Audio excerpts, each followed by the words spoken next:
Hello students, মই ৰিহান আৰু আজি তোমালোকক মই এই ভিডিঅ'ৰ যোগেদি ক্লাছ 5ৰ পৰিৱেশৰ পাঠ 1 নাম হ'ল আমাৰ পৰিৱেশ। এই পাঠটোৰ গোটেই প্ৰশ্নৰ উত্তৰ দিম, গতিকে ভিডিঅ'টো শেষলৈকে চাই থাকিবা।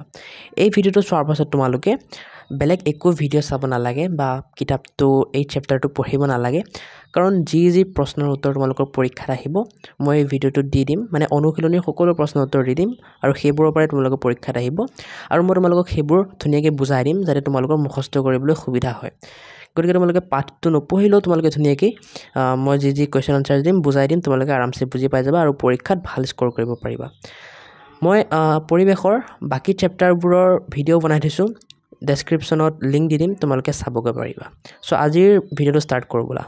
চ' অনুশীলনীৰ যিটো প্ৰথম প্ৰশ্ন 1 নম্বৰ উত্তৰ লিখা, ইয়াৰ ক নম্বৰ প্ৰশ্নটো কি আছে? পৰিৱেশৰ জৈৱিক উপাদানকেইটাৰ নাম কি কি? চ' উত্তৰ কি হ'ব? পৰিৱেশৰ জৈৱিক উপাদানকেইটাৰ নাম হ'ল উদ্ভিদ, প্ৰাণী, চৰাই চিৰিকটি, কীট পতংগ, অণুজীৱ আদি। এতিয়া তোমালোকে বহুতে নাজানিব পৰা পৰিৱেশ মানে কি। মই এবাৰ কৈ দিছোঁ, আমাৰ চাৰিওপিনে থকা গছ গছনি, জীৱ জন্তু, ঘৰ দুৱাৰ, ৰাস্তা ঘাট, পানী আদি সকলো বস্তুক একেলগে কি বুলি কোৱা হয়? পৰিৱেশ বুলি কোৱা হয়। এতিয়া যে মই ক'লোঁ গছ গছনি, ঘৰ দুৱাৰ, জীৱ জন্তু, মানুহ, এইবোৰ কি হয়? এইবোৰ পৰিৱেশৰ এটা উপাদান হয়। এই বস্তুবোৰ কি হয়? পৰিৱেশৰ এটা উপাদান হয়। এতিয়া প্ৰথম প্ৰশ্নটোত আমাক কি কৈছে? পৰিৱেশৰ জৈৱিক উপাদানকেইটাৰ নাম লিখিব দিছে।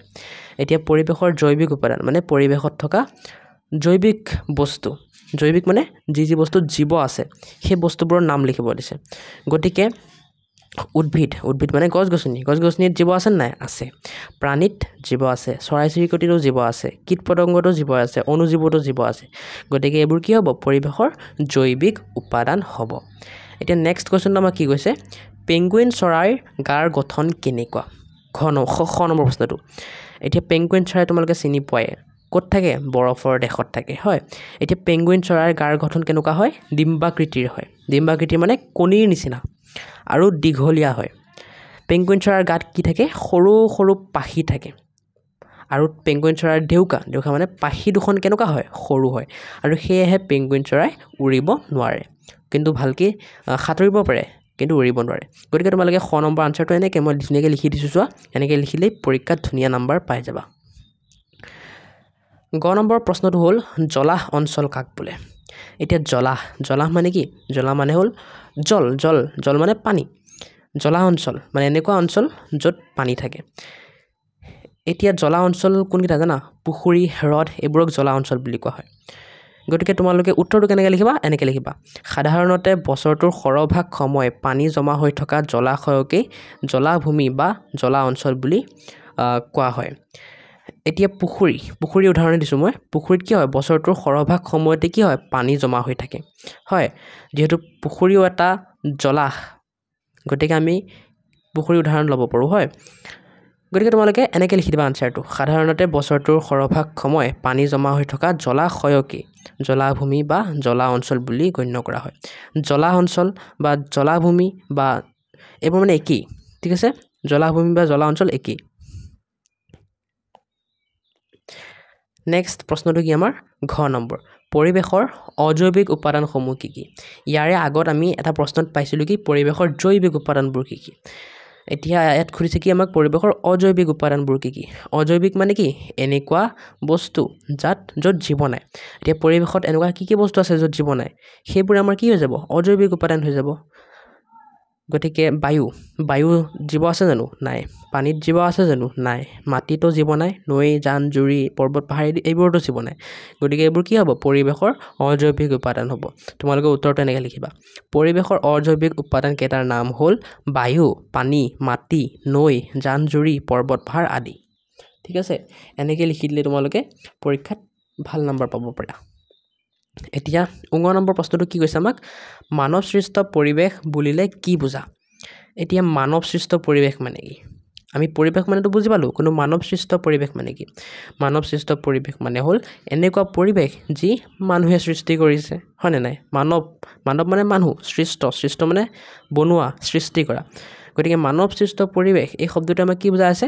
মানুহে সৃষ্টি কৰা পৰিৱেশ, হয় এটা তোমালোকে উত্তৰটো এনেকৈ লিখিবা এই প্ৰশ্নটোৰ মানুহে নিজৰ প্ৰয়োজন অনুসৰি নতুন কৌশল প্ৰয়োগ কৰি প্ৰাকৃতিক পৰিৱেশৰ সামগ্ৰীসমূহক ব্যৱহাৰ কৰি সৃষ্টি কৰা নতুন পৰিৱেশক মানৱ সৃষ্ট পৰিৱেশ বোলে এতিয়া মানুহে যে নতুন পৰিৱেশ সৃষ্টি কৰিব কেনেকৈ কৰিব মানুহে নিজৰ যেতিয়া প্ৰয়োজন হ'ব তেতিয়াহে কিবা বস্তু বনাব হয় গতিকে এখানে কি লিখিছো মানুহে নিজৰ প্ৰয়োজন অনুসৰি নতুন নতুন কৌশল প্ৰয়োগ কৰি এতিয়া মানুহে কিবা এটা বস্তু বনাবলৈ কিবা টেকনিক লাগিব নাই কিবা কৌশল লাগিব নাই হয় গতিকে সেই কৌশল প্ৰয়োগ কৰি আমি বনাব পাৰিম গতিকে কি কৈছে নতুন কৌশল প্ৰয়োগ কৰি প্ৰাকৃতিক পৰিৱেশৰ সামগ্ৰীক ব্যৱহাৰ কৰি এতিয়া আমি যদি কিবা বস্তু বনাব যাওঁ যেনেকৈ আমি যদি কলমতে বনাব যাওঁ কলমতে বনাবলৈ আমাৰ প্লাষ্টিক লাগিব নাই লাগিব গতিকে প্লাষ্টিকটো আমি ক'ত পাম প্ৰাকৃতিক পৰিৱেশতে পাম মানে পৃথিৱীতে পাম গতিকে প্ৰাকৃতিক পৰিৱেশৰ সামগ্ৰীসমূহক ব্যৱহাৰ কৰি সৃষ্টি কৰা নতুন পৰিৱেশক মানৱ সৃষ্ট পৰিৱেশ বোলে ঠিক আছে এনেকৈ লিখিবা তোমালোকে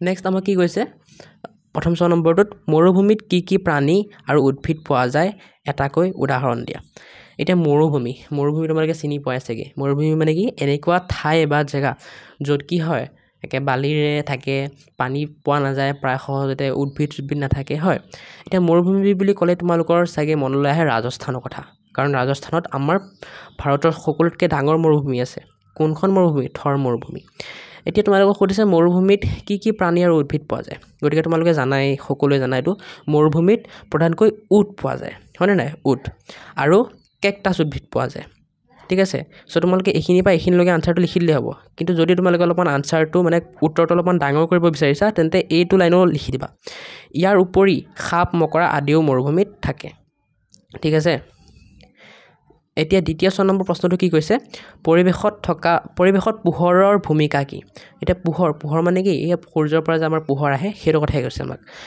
এতিয়া পৰিৱেশত পোহৰৰ ভূমিকা অতি গুৰুত্বপূৰ্ণ সূৰ্যৰ পোহৰ ব্যৱহাৰ কৰি আমাৰ পৰিৱেশত থকা উদ্ভিদসমূহে খাদ্য প্ৰস্তুত কৰে তদুপৰি সূৰ্যৰ পোহৰক শক্তি হিচাপেও ব্যৱহাৰ কৰা হয় এতিয়া যে আমাৰ পোহৰৰ ভূমিকা আমাৰ পৰিৱেশত কি বহুত গুৰুত্বপূৰ্ণ বহুত ইম্পৰ্টেণ্ট কাৰণ সূৰ্যৰ পোহৰ ব্যৱহাৰ কৰিয়ে কি হয় আমাৰ পৰিৱেশত থকা উদ্ভিদ মানে গছ-গছনিসমূহে কি কৰে খাদ্য প্ৰস্তুত কৰে হয় তাৰোপৰি আমি সূৰ্যৰ পোহৰক আৰু কি হিচাপে ব্যৱহাৰ কৰোঁ সৌৰ শক্তি হিচাপে ব্যৱহাৰ কৰোঁ মানে আমি যে সোলাৰ লগা ঘৰত সেই সোলাৰবোৰে কি কৰে সূৰ্যৰ পোহৰক আমাৰ ইলেক্ট্ৰিচিটিলৈ কনভাৰ্ট কৰে আৰু ফলত কি হয় আমি লাইট জ্বলাব পাৰোঁ ফেন চলাব পাৰোঁ হয় মানে আমি মুঠতে কি কৰিব পাৰোঁ শক্তি হিচাপে ব্যৱহাৰ কৰিব পাৰোঁ গতিকে পোহৰৰ ভূমিকা কি পোহৰৰ ভূমিকা পৰিৱেশত গুৰুত্বপূৰ্ণ আৰু কিয় গুৰুত্বপূৰ্ণ মই ইয়াত লিখি দিছোঁ ধুনীয়াকৈ হয় তোমালোকে চাই লোৱা নেক্সট 2 নম্বৰ প্ৰশ্নটো কি খালী ঠাই পূৰ কৰা ইয়াৰ ক নম্বৰ প্ৰশ্নটো কি দিছে দেশ মৰুভূমিৰ প্ৰধান প্ৰাণী এতিয়া আমি অলপমান আগত পঢ়িলোই মৰুভূমিৰ প্ৰধান প্ৰাণী কি উট খ নম্বৰ আমাৰ কি কৈছে বগা ভালুক দেশ অঞ্চলত থাকে এতিয়া বগা ভালুক কি অঞ্চলত থাকে মেৰু অঞ্চল মানে কি এনেকুৱা অঞ্চল য'ত পুৰা বৰফ পৰি থাকে পুৰা ঠাণ্ডা ঠিক আছে গতিকে তেনেকুৱা ঠাণ্ডা অঞ্চলতে কি বগা ভালুক থাকিব হয় গ নম্বৰ প্ৰশ্নটো কি কৈছে আমাক তৃণভূমি অঞ্চলত বৃহৎ এলেকা জুৰি দেশ পোৱা যায় উত্তৰটো কি হ'ব ঘাঁহনি খালী ঠাইত মানে কি হ'ব ঘাঁহনি এতিয়া তৃণভূমি অঞ্চল মানে কি এনেকুৱা অঞ্চল য'ত তৃণ পোৱা যায় তৃণ মানে ঘাঁহ বন সেইবোৰ ঠিক আছে ঘ নম্বৰ প্ৰশ্নটো আমাক কি কৈছে মৰুভূমিত দেশজাতীয় উদ্ভিদ পোৱা যায় উদ্ভিদ হয় উত্তৰ কি হ'ব কেকটাছ এইটোত বাৰু বুজাব লাগিব নেকি নালাগে কাৰণ তোমালোকে জানাই এইটো প্ৰায়ভাগেই পোহৰ পৰিৱেশৰ এটা দেশ উপাদান এইটো অলপমান আগতেই পঢ়ি আহিলোঁ পোহৰ পৰিৱেশৰ এটা কি উপাদান গুৰুত্বপূৰ্ণ উপাদান আৰু এটা অজৈৱিক উপাদান পোহৰত জীৱ আছে নেকি নাই গতিকে পোহৰ কি হ'ব অজৈৱিক উপাদান হ'ব হয় খালী ঠাইখিনি হৈ গ'ল এতিয়া আমি 3 নম্বৰ প্ৰশ্নকেইটা পঢ়ো ব'লা 3 নম্বৰ প্ৰশ্নৰ কি কৈছে আমাক শুদ্ধ কৰি লিখিব দিছে এটা আমাক বাক্য দিয়া আছে সেই বাক্যটোক আমাক শুদ্ধ কৰি লিখিব দিছে এতিয়া বগা ভালুক নে হৰিণা নে জেব্ৰা মেৰু অঞ্চলৰ প্ৰাণী মানে আমাক ক'ব দিছে ইয়াত থকা কোনটো মেৰু অঞ্চলৰ প্ৰাণী গতিকে আমি জানো হৰিণা ক'ত থাকে ঘাঁহনি মানে বননি অঞ্চলত থাকে জেব্ৰাও বননি অঞ্চলত থাকে বগা ভালুকহে মেৰু অঞ্চলত থাকে মেৰু অঞ্চল মানে এনেকুৱা অঞ্চল য'ত বৰফ পৰি থাকে বহুত ঠাণ্ডা হয় গতিকে উত্তৰটো কি হ'ব বগা ভালুক মেৰু অঞ্চলৰ প্ৰাণী খ নম্বৰটো কি কৈছে চিল বলগা হৰিণ ইয়াকৰ দীঘল আৰু শাখা প্ৰশাখযুক্ত শিং থাকে মানে কৈছে আমাক এই তিনিটাৰ ভিতৰত কোনটো জন্তুৰ দীঘল আৰু শাখা প্ৰশাখাযুক্ত শিং থাকে এতিয়া চিলৰটো নাথাকে ইয়াকৰো নাথাকে কাৰ থাকে বলগা হৰিণৰ গতিকে উত্তৰটো হ'ব বলগা হৰিণৰ এটা আহিবাত বলগা হৰিণৰ দীঘল আৰু শাখা প্ৰশাখাযুক্ত শিং থাকে নেক্সট আমাক কৈছে গ নম্বৰটো জিৰাফ সিংহ বাঘ এবিধ তৃণভোজী প্ৰাণী মানে এই তিনিটাৰ ভিতৰত কোনটো তৃণভোজী প্ৰাণী হয় আমাক সুধিছে গতিকে উত্তৰটো কি হ'ব জিৰাফ হ'ব জিৰাফ এবিধ তৃণভোজী প্ৰাণী কাৰণ সিংহ আৰু বাঘ কি হয় মাংসভোজী প্ৰাণী হয় এতিয়া 4 নম্বৰটো আমাক কি কৰিব দিছে চমুৰুকা লিখিব দিছে কাৰ ওপৰত জলাভূমি অনুজীৱ পানী আৰু বায়ু চমুৰুকা মানে সৰুকে মানে দুৱা আখৰ লিখিব দিছে আমাক এইবোৰৰ ওপৰত গতিকে ফাৰ্ষ্ট আমি জলাভূমিটোৰ ওপৰত লিখো বলা অলপমান আগত জলাভূমিটো পঢ়ি আহিলো হয় সেইটো প্ৰশ্নৰ উত্তৰ মুখস্থ কৰিলে তোমালোকৰ এই চমুৰুকাৰ আধা আধি হৈ যাব কাম জলাভূমি কি হয় সাধাৰণতে সাময়িকভাৱে বা স্থায়ীভাৱে জলমগ্ন হৈ থকা মাটি ভাগেই জলাভূমি বুলি কোৱা হয় জলমগ্ন মানে পানীৰে মানে বুৰ হৈ থকা পানী মানে ফুল হৈ থকা এতিয়া সাময়িকভাৱে মানে অলপ সময়ৰ বাবে বা স্থায়ীভাৱে মানে গোটেই বছৰ বা গোটেই সময় ধৰি য'ত পানী ভৰি থাকে তেনে অঞ্চলক কি বুলি কোৱা হয় জলাভূমি বুলি কোৱা হয় উদাহৰণ আমি কি দিব পাৰোঁ পুখুৰী হয় পানী আৰু মাটি এই দুই ধৰণৰ উপাদানে জলাভূমিৰে গঠিত এতিয়া জলাভূমিত পানীও থাকে মাটিও থাকে হয়নে নাই এই দুয়োটা উপাদান থকা বাবে জলাভূমি বিভিন্ন ধৰণৰ উদ্ভিদ প্ৰাণী আৰু অনুজীৱে বাস কৰে এতিয়া জলাভূমিত কি হয় জলাভূমি মানে মই পুখুৰী বুলি কৈছোঁ আৰু জলাভূমিক পুখুৰীত কি থাকে আমাৰ বিভিন্ন ধৰণৰ উদ্ভিদ থাকে শেলাই এটা উদ্ভিদ হয়নে নাই হয় শেলাই থাকে প্ৰাণী থাকে মাছ এটা প্ৰাণী হয়নে নাই মাছ থাকে আৰু অনুজীৱ বিভিন্ন ধৰণৰ বেক্টেৰিয়া কি হয় অনুজীৱ হয় এইবোৰ কি কৰে জলাভূমিত বাস কৰে ঠিক আছে আশা কৰোঁ এই লাইনটো বুজি পালা মানে এই চমুৰুকাটো বুজি পালা এতিয়া হেনেকৈ লিখিলে তোমালোকে ফুল মাৰ্কছ পাই যাবা এতিয়া আমি অনুজীৱৰ চমুৰুকাটো চাওঁ বলা বেক্টেৰিয়া ভাইৰাছ আদি জীৱবোৰ ইমানেই ক্ষুদ্ৰ যে সাধাৰণ চকুৰে ইহঁতক দেখা পোৱা নাযায় সাধাৰণ চকুৰে নেদেখা এই জীৱবোৰকে অনুজীৱ বোলে এইবোৰক অনুবীক্ষণ যন্ত্ৰৰ সহায়তহে দেখা যায় অনুজীৱবোৰ বায়ু পানী মাটি আদি সকলোতে থাকে কিছুমান অনুজীৱ ক্ষতিকাৰক আৰু কিছুমানে উদ্ভিদ বা প্ৰাণীৰ বাবে উপকাৰী এতিয়া অনুজীৱ এই নামটোৰ পৰা তোমালোকে অলপ বুজিব চেষ্টা কৰাচোন অনু মানে কি একদম সৰু জীৱ মানে কি যিবোৰ বস্তু জীৱ আছে সেইবোৰ গতিকে অনুজীৱ মানে কি একেবাৰে সৰু জীৱ এতিয়া যেহেতু সিহঁতে একেবাৰে সৰু গতিকে আমি সিহঁতক খালী চকুৰে দেখা পাম জানো নাপাম গতিকে সিহঁতক দেখিবলৈ আমাক কি লাগিব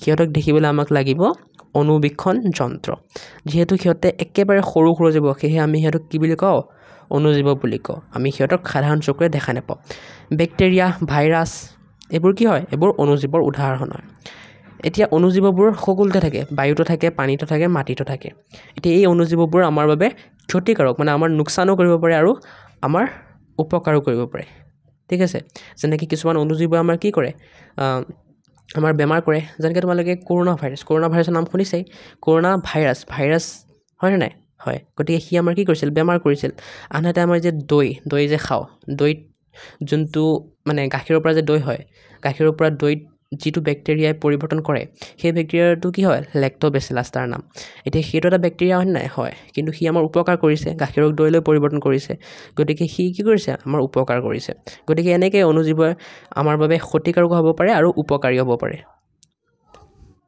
এতিয়া পানীৰ বিষয়ে আমি চমুৰুকা লিখিব লাগে তোমালোকে এনেকৈ লিখিবা পানী হ'ল পৰিৱেশৰ এবিধ অজৈৱিক উপাদান পৃথিৱীৰ মুঠ পানীৰ বেছিভাগেই হৈছে সাগৰ মহাসাগৰৰ ইয়াৰ উপৰি বৰষুণ হ্ৰদ খাল বিল পুখুৰী নদ জান-জুৰি ভূগৰ্ভৰ পানী আদি হ'ল পানীৰ একোটা উৎস পানীৰ অবিহনে কোনো জীৱ জীয়াই থাকিব নোৱাৰে ঠিক আছে এতিয়া পানী কি হয় এটা অজৈৱিক উপাদান মানে পানীত জীৱ আছে জানো নাই আৰু পানী ক'ত পোৱা যায় পানী মহাসাগৰত পোৱা যায় সাগৰত পোৱা যায় বৰষুণত পোৱা যায় হ্ৰদত পোৱা যায় খাল বিলত পোৱা যায় পুখুৰীত পোৱা যায় নদ নদী পোৱা যায় এনেকৈ বহুতো জেগাত পানী পোৱা যায় কিন্তু এই পানীৰ বেছিভাগে ক'ত পোৱা যায় সাগৰত কিমান পানী আছে হয়নে নাই মহাসাগৰত তাতকৈ বেছি পানী আছে গতিকে বেছিভাগে ক'ত পোৱা যায় সাগৰ আৰু মহাসাগৰত পোৱা যায় বৰষুণ হ্ৰদ খাল বিল এইবোৰত অকণমান পানীহে পোৱা যায় বেছি পোৱা নাযায় ঠিক আছে এতিয়া পানীৰ উৎস কি এইবোৰ পানীৰ উৎস মানে এনেকুৱা জেগা য'ৰ পৰা পানী পোৱা যায় এতিয়া পানীৰ অবিহনে আমি জীয়াই থাকিব নোৱাৰোঁ কাৰণ আমি যদি 2-3 দিন পানী নাখাওঁ বা এদিন পানী নাখাওঁ আমাৰ কেনেকুৱা লাগে বহুত পিয়াহ লাগিবলৈ আৰম্ভ কৰে আৰু আমি মানে অশান্তি অনুভৱ কৰোঁ গতিকে সেয়ে কোৱা হয় পানীৰ অবিহনে কোনো জীৱই জীয়াই থাকিব নোৱাৰে ঠিক আছে আশা কৰোঁ এই চমুটোকাটো বুজি পালা এতিয়া বায়ুটো ঠিক একে ধৰণেই হ'ব বায়ু হ'ল পৰিৱেশৰ এবিধ অজৈৱিক উপাদান মানে এনেকুৱা উপাদান য'ত জীৱ নাই আমাৰ চাৰিওফালে বায়ুৱে আৱৰি আছে এটোটো হয় আমি যে উশাহ নিশাহ লৈ আছোঁ এতিয়া ক'পা লৈ আছোঁ আমাৰ চাৰিওপিনৰ পৰা লৈ আছোঁ আমি যদি যি জেগাতে যাওঁ তাত বায়ু থাকিবই হয় বায়ু থকাৰ বাবে আমাৰ পৃথিৱীখন জীৱৰ বসবাস উপযোগী হৈছে এতিয়া যদি আমি উশাহ নিশাহ নলওঁ আমি জীয়াই থাকিব নোৱাৰিম তেনেকৈ সকলো জীৱই উশাহ নিশাহ নল'লে জীয়াই থাকিব নোৱাৰিব গতিকে উশাহ নিশাহ ল'বলৈ আমাক কি লাগে বায়ু লাগে আৰু পৃথিৱীত বায়ু আছে বাবে আমি কি জীয়াই আছোঁ গতিকে সেয়েহে আমি বায়ু থকাৰ বাবে আমাৰ পৃথিৱীখন জীৱৰ বসবাসৰ বাবে উপযোগী হৈছে বায়ু কেইবাবিধো গেছৰ সমষ্টি এতিয়া বায়ু বতাহত জানো এবিধ গেছে আছে নেকি নাই বতাহত বেলেগ বেলেগ গেছে আছে যেনেকৈ অক্সিজেন নাইট্ৰজেন কাৰ্বন ডাই অক্সাইড এনেকুৱা বেলেগ বেলেগ গেছ আছে হয় বায়ুত নাইট্ৰজেন অক্সিজেন কাৰ্বন ডাই অক্সাইড থকাৰ উপৰি জলীয় বাষ্প আৰু আন গেছ কম পৰিমাণে থাকে এতিয়া মই কি ক'লোঁ বায়ুত নাইট্ৰজেনো থাকে অক্সিজেনো থাকে কাৰ্বন ডাই অক্সাইডো থাকে এইবোৰ গেছ থাকে ইয়াৰ উপৰিও বায়ুত আৰু কি থাকে জলীয় বাষ্প থাকে জলীয় বাষ্প মানে পানীৰ সৰু সৰু কণা আৰু আন গেছো থাকে আন গেছ যেনেকৈ আৰ্গন মিথেন এইবোৰো থাকে বায়ুত ঠিক আছে তোমালোকে আল্টিমেটলি এইখিনি লিখিলেই হৈ যাব এতকৈ আৰু বেছি লিখিব নালাগে চ' এইখিনি আছিল তোমালোকৰ এই চেপ্টাৰটোৰ প্ৰশ্নৰ উত্তৰ 5 নম্বৰটো কি কৈছে তোমালোকক এটা প্ৰাকৃতিক দৃশ্যৰ ছবি আঁকিব দিছে এইটো তোমালোকে লিখিবা মই এটা দেখাই দিছোঁ বাৰু তোমালোকক প্ৰাকৃতিক দৃশ্যৰ ছবি তোমালোকে চাই লোৱা সেইটো তোমালোকে লিখিব পাৰা এইটো এটা প্ৰাকৃতিক দৃশ্যৰ ছবি এইটো লিখিব পাৰা বা এইটো যদি ভাল লাগে না তোমালোকে এটা কাম কৰিবা ইউটিউবত গৈ সাৰ্চ কৰিবা বিউটিফুল নেচাৰেল সিনাৰি ড্ৰয়িং তেতিয়া তোমালোকে বেলেগ বেলেগ ধুনীয়া ধুনীয়া প্ৰাকৃতিক দৃশ্য পাই যাবা তোমালোকৰ যোনটোৱে ভাল লাগে লিখি ল'বা ঠিক আছে সো আজিৰ ভিডিওটো ইমানখিনি আছিল আশা কৰোঁ ভাল লাগিলে ভিডিওটো লাইক কৰি চেনেলটো সাবস্ক্ৰাইব কৰি দিবা লগ পাই আছোঁ বেলেগ এটা ভিডিওত ডেসক্ৰিপচনত মোৰ হোৱাটছআপ চেনেলটো আৰু ইনষ্টাগ্ৰামৰ লিংক থাকিব গৈ পেলাই ফলো কৰি দিবা সো আজিলৈ বিদায় লৈছোঁ জয় হিন্দ জয় আই অসম